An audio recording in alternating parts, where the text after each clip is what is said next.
हम उनकी इन्वेस्टमेंट के जरिए दुनिया की किसी भी मार्केट प्लेस पे, लाइक अमेजोन पे, ई कॉमर्स की जो वॉलमार्ट है, ईबे है, हम उन जगहों पे उनकी प्रोडक्ट्स लॉन्च करते हैं और उनके लिए प्रोडक्ट पहले हंट करते हैं, देन उनको किसी कंट्री से सोर्स करके उसको लिस्ट करते हैं और देन उनकी जो सेल्स होती है उसको मैनेज करते हैं। सो जब मैंने इस करियर का इंतखाब किया तो मैंने इसको कैसे कैलकुलेट किया? पहला पॉइंट होता है मैयरेबल। मैंने स्किल को मैयर किया कि क्या दुनिया में कभी बाइंग और सेलिंग का काम रुक सकता है? नहीं। मेरे पास ऑप्शन था ऑब्वियसली नॉट, कि आप इजीली जो हमारी प्रोडक्ट फिजिकल सेल होती थी, अब फर्क कितना है कि हम उनको ऑनलाइन सेल करते हैं। आज से 20 साल बाद भी हम अपनी जरूरियात, जिंदगी की जरूरियात की चीजें खरीद और बेच रहे होंगे। दूसरा पॉइंट था ट्रैक करना। मैं इसको ट्रैक करूं कि क्या मुझे ये पैसे भी देगी अच्छे कि नहीं देगी। मैं आपको बताऊं तो आप लोगों को हैरत होगी कि हमारी डोमेन के अंदर हम लोग अपने क्लाइंट्स को नॉर्मली चार्ज करते हैं $600 टू $1,000, $1,500 सॉरी। कुछ क्लाइंट्स $1,500 के, कुछ $1,000 के, और कुछ हमारे क्लाइंट्स जो हैं वो $600, $700 के क्लाइंट्स हैं जो पर मंथ हमें इतनी पेमेंट करते हैं, जिसको आप रुपीज में कन्वर्ट करेंगे तो आपको रियलाइज होगा कि कितना बड़ा नंबर है। तो एक तो ये मेरा ट्रैक करने का पॉइंट था। दूसरा मेरा ट्रैक करने का पॉइंट जो मैंने आप लोगों को बताया कि अच्छा मेरा इसमें क्या स्कोप होगा, कि क्या मैं इस स्किल को अडॉप्ट कर सकता हूँ कि नहीं कर सकता। इसके पॉइंट्स क्या होते हैं? इसमें पहला पॉइंट ये होता है कि आपको टेक्नोलॉजी को बहुत जल्दी अडॉप्ट करना पड़ता है, आपकी मार्केटिंग स्किल स्ट्रॉन्ग होनी चाहिए, आपकी रिसर्च की स्किल स्ट्रॉन्ग होनी चाहिए।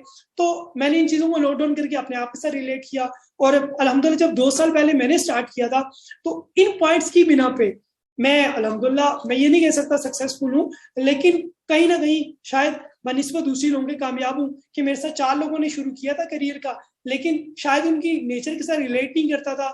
जो अभी मैं और मेरा पार्टनर है, हम लोग एक साथ काम कर रहे हैं, हमारे साथ 10 लोगों की टीम है। हमारी ये नेचर के साथ हमारी जो कैलकुलेशन थी उसके मुताबिक हमने उसको सही से कैलकुलेट किया था, तो आज हम इसमें मुस्तकिल मजाज हैं। और इसी तरीके से रेलिवेंसी की बात करूँ तो ऑब्वियसली कि मेरी नेचर से वो रिलेट करता है, क्योंकि मुझे लोगों से कम्युनिकेट करना पसंद है, मुझे प्रॉब्लम्स को अडॉप्ट करना पसंद है, मुझे चीज़ों को स्क्रैच से स्टार्ट करना पसंद है, मुझे चीज़ों को कैलकुलेट करके उनको यूटिलाइज करना पसंद है। तो इस बिना पे मैंने स्किल का इंतखाब किया। सो अब हम आगे चलते हैं। हमारे पास इस वक्त 7:13 हो चुकी है, मुझे टाइम का पता नहीं चला। हम लोग बस कुछ ही देर में इसको फिनिश कर देंगे। ओके, जब हम लोग बात करते हैं कि ठीक है हमने इन सारी चीजों को डिस्कस कर लिया, अब हमें कौन से 2 माइंडसेट हैं अगर वो हमारे पास है तो हम लोग भी ई कॉमर्स का पार्ट बन सकते हैं। पहला पॉइंट है स्किल ओरिएंटेड माइंडसेट। आपका माइंडसेट स्किल ओरिएंटेड होना चाहिए। आप कभी भी अपने आप को इस बात पे लॉक नहीं करेंगे कि भाई मुझे ये 2 चीजें जो है ना, मुझे इन डिटेल मुझे पढ़ना थोड़ी सी पसंद है, अगर ये कल को चेंज हुई तो मैं इनको अडॉप्ट नहीं करूंगा। नहीं, जब हम फिजिकली से ऑनलाइन मूव हुए तो जिन लोगों ने फिजिकल से ऑनलाइन सिस्टम को अडॉप्ट नहीं किया, आप सब जानते हैं कि वो इस वक्त कहीं ना कहीं नाकामी का शिकार है, और जिन लोगों ने बड़ी जल्दी अपने आप को मूव किया ऑनलाइन की तरफ वो लोग सक्सेसफुल हैं। सो स्किल ओरिएंटेड माइंडसेट होना चाहिए और मार्केट ओरिएंटेड होना चाहिए। आपके अंदर कैपेबिलिटी होनी चाहिए कि जो भी आपकी डोमेन है उसको मद्देनजर रखते हुए आप अपनी ऑडियंस की नीड्स को, आप ट्रेंड्स को, आप नई आने वाली चेंजेस को आप इजीली अडॉप्ट करें। मुझे एक सेकंड।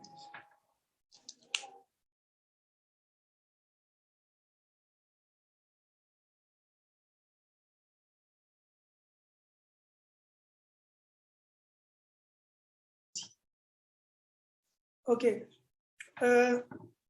सो हम लोग डिस्कस कर रहे थे कि आप लोगों को मार्केट की जो चेंजेस है उनको अडॉप्ट करने की सेंस आपके अंदर होनी चाहिए। अगर आपके अंदर ये एबिलिटीज हैं तो आप इजीली इन डोमेन्स में एग्जिस्ट कर सकते हैं। ओके, अब हम डिस्कस करते हैं कि एक फ्रीलांसर का मिशन क्या होना चाहिए, उसको किन किन चीजों पर काम करना चाहिए, उसको किन वजूहात की बिना पे इस करियर में आना चाहिए, और उसका गोल होना चाहिए कि 1 साल बाद अगर वो इन 4 पॉइंट्स को अचीव करेगा तो जो शुरू में हमने कुछ प्रॉब्लम्स डिस्कस की थी तो वो कैलकुलेट कर सकेगा, वो कह सकेगा कि जो प्रॉब्लम्स थी हाँ मैंने उनके सोल्यूशंस को अचीव कर लिया। पहला पॉइंट है हायर अर्निंग। आप जिस स्किल में काम कर रहे हैं उसका जो अर्निंग पोटेंशियल है वो हाई होना चाहिए। आप अगर एक आम इंसान 8 घंटे काम के 10 रुपए कमा रहा है तो आप फ्रीलांसिंग पे 4 घंटे काम करके 20 रुपए आपको कमाने चाहिए। अगर आप नहीं कमा रहे तो मीन्स आप फ्रीलांसिंग में अच्छे तरीके से परस्यू करियर को नहीं कर रहे। दूसरा पॉइंट है कि आप फाइनेंशियली इंडिपेंडेंट हो जाए।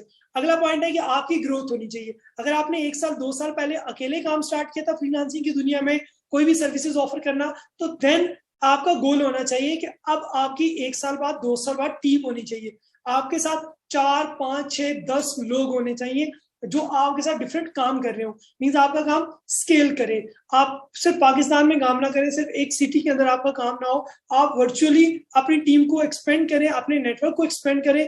अगर आप इस चीज को अचीव कर लेते हैं तो means you are a good freelancer. आपने जिस वजह से इस करियर का स्टार्ट किया था आपने उसको अचीव कर लिया।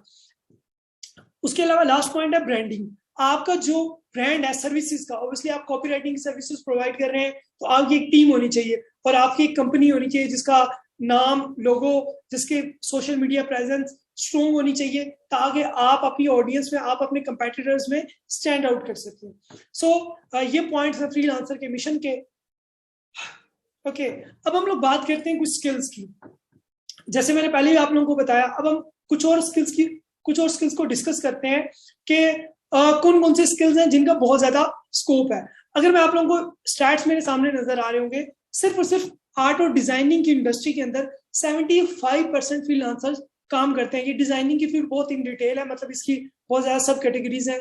और इसी के साथ साथ तो दूसरे नंबर पे virtual assistant of Amazon normally $250 से लेकर $1K per month easily earn कर सकता है। मैं एज अ वर्चुअल मैनेजर अपनी सर्विसेज ऑफर कर रहा हूं तो हमारा नंबर भी नॉर्मली यही होता है कि हम इस डोमेन के अंदर इतने पैसे अर्न कर सकते हैं। एक और रिपोर्ट के मुताबिक अपवर्क पे एक कंटेंट राइटर तकरीबन $10,000 से लेकर $10 से लेकर $80 एक घंटे में बआसानी कमा सकता है। और आप इसको मल्टीप्लाई करेंगे अगर नंबर्स के साथ, आपको पता चल जाएगा कि एग्जैक्टली टोटल नंबर क्या होता है। इसी के अलावा आप सर्विसेज ऑफर कर सकते हैं कॉपी राइटिंग की, आप सर्विसेज ऑफर कर सकते हैं ग्राफिक डिजाइनिंग की, सॉफ्टवेयर डेवलपमेंट की, और इसके अलावा भी बहुत सारे ऑप्शंस हैं। ब्रांडिंग है, सोशल मीडिया मैनेजमेंट है, गेम डेवलपमेंट है, आप लीगल सर्विसेज ऑफर कर सकते हैं, photography, data entry, book keeping, इस तरह की बहुत सारी सर्विसेज जो आपको सही लगे आप उसका इंतखाब कर सकते हैं। ओके, हमारे पास टाइम थोड़ा कम होगा, हम इसको शॉर्ट करना पड़ेगा। सो हम लोग अभी, क्योंकि इस मीटिंग में मेरा टारगेट ये था कि मैं आप लोगों को बेसिकली फ्रीलांसिंग का बहुत इन डिटेल अवेयरनेस दे दूं कि आज के बाद आप लोगों के लिए ये बात जानना मुश्किल ना हो कि फ्रीलांसिंग करियर क्या होता है, वो काम कैसे करता है। और मुझे उम्मीद है कि इस सेशन में आप लोगों को इजीली ये अंडरस्टैंड हो गया होगा कि आखिरकार फ्रीलांसिंग की डोमेन में और फ्रीलांसिंग के करियर पे डिस्कस करना, इस पे रिसर्च करना क्यों जरूरी है।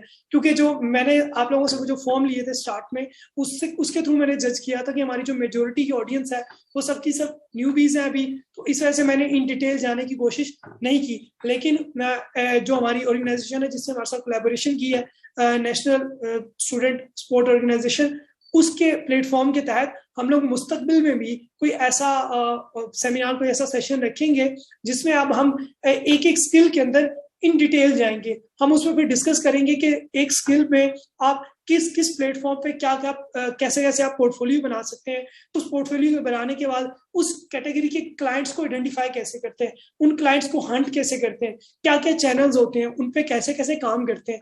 सो वो हम डिस्कस करेंगे। और जस्ट अभी हम इसको एंड करते हैं। तो अच्छा, मैं आप लोगों को 1-2 पॉइंट जस्ट बताना चाहूंगा, उसके बाद हम इसको क्लोज करेंगे। आई थिंक मैंने आप लोगों को काफी ज्यादा टाइम ले लिया है। ओके, जब हम बात करते हैं फ्रीलांसर की, हम लोग डिस्कस कर रहे थे तो एक फ्रीलांसर करता क्या। देखिए, जब आप किसी फ्रीलांसर से, मेरी बात कोई स्किल है, जब आप फ्रीलांसर बन जाते हैं तो आप एक अपनी प्रोफाइल बनाते हैं और एक तरफ आपका होता है एम्प्लॉय। आपका एम्प्लॉय आपसे कम्युनिकेट करता है, आप दोनों कम्युनिकेशन करते हैं, और आपका एम्प्लॉय कोई प्रोजेक्ट पोस्ट करता है। अगर उस प्रोजेक्ट को करने की स्किल आपके पास हो तो आप उसे ऑफर करते हैं कि ये प्रोजेक्ट मैं इतने पैसों में करूंगा, इतना टाइम लूंगा, और देन उसके बाद मैं आपको इतने टाइम में सबमिट करूंगा।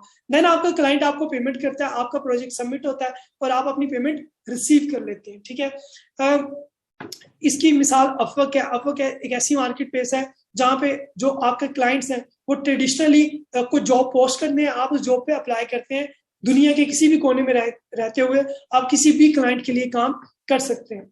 इसी तरह हमारी एक और मार्केट प्लेस होती है जिसे हम फाइवर कहते हैं। हम इनको इंशाल्लाह डिस्कस जरूर करेंगे, मैं फैजान से डिस्कस करूंगा, और अगर फैजान मजीद कोई सेशन अरेंज कर पाएगा तो हम लोग इसमें उनमें इन डिटेल डिस्कस करेंगे कि अब आप इसमें अकाउंट कैसे बनाते हैं, काम कैसे करते हैं। सो कुछ एक दो पॉइंट्स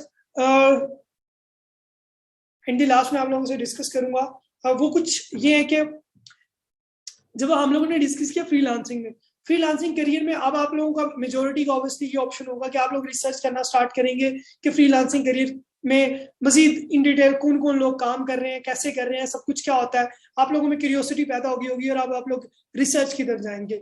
आप लोगों ने पहला काम ये करना है कि जब भी आप फ्रीलांसिंग करियर का इंतखाब करने की तरफ जाएं तो आपने पर्सनल ब्रांडिंग को हमेशा मद्देनजर रखना है। आपने अपने पोर्टफोलियो को बनाना है, ठीक है। पोर्टफोलियो बनाने से मेरी क्या मुराद है, देखिए मैंने आप लोगों को स्टार्ट में एक बात बताई थी माइंडसेट की। माइंडसेट से क्या मुराद होता है, मैं आप लोगों को अपनी फेसबुक आईडी की मिसाल देता हूँ कि मैंने जब 2 साल पहले काम करना स्टार्ट किया और मैंने अपनी फेसबुक की प्रोफाइल बनाई तो मेरे पास 2 ऑप्शन थे। एक ऑप्शन ये था कि मैं अपनी फेसबुक पे उन लोगों को अपने साथ ऐड करूं रैंडमली जो कि कुछ भी करते हो, या मैं बगैर कोई फिल्टर लगाए उन सबकी फ्रेंड रिक्वेस्ट एक्सेप्ट कर लूं या उनको फ्रेंड रिक्वेस्ट भेज दूं। मैंने क्या किया, मैंने उस वक्त बैठ के एक चॉइस ली।